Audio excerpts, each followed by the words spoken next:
Oh, I loved the combination, and it was a very conscious decision because as a child, I loved to read, and the books that I loved to read were mystery stories, even as a little girl, The Famous Five and The Secret Seven, and I continued to love the genre growing up, but my favourite were mysteries without detectives, and I think all of my books to date have had a mystery element to them, but with L'Enfant de Luck, I really wanted to be overt in my sort of embracing of the mystery genre.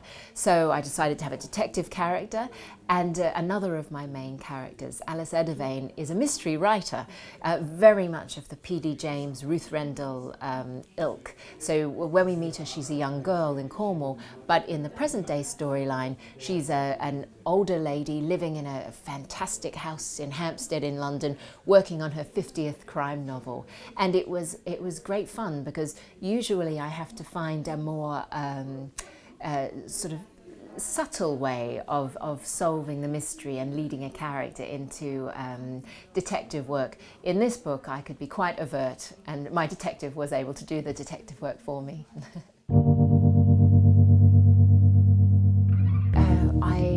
I love the past and I love the present, but the most stimulating aspect for me as a writer, but also as a person, is where those two time periods intersect.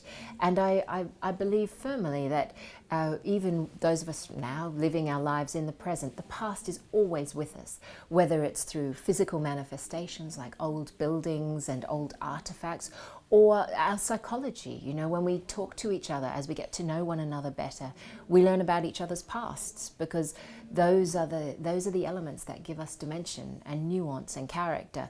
So for me, it would be impossible to write a book that sat only in the present day without taking little diversions back into the histories of my characters.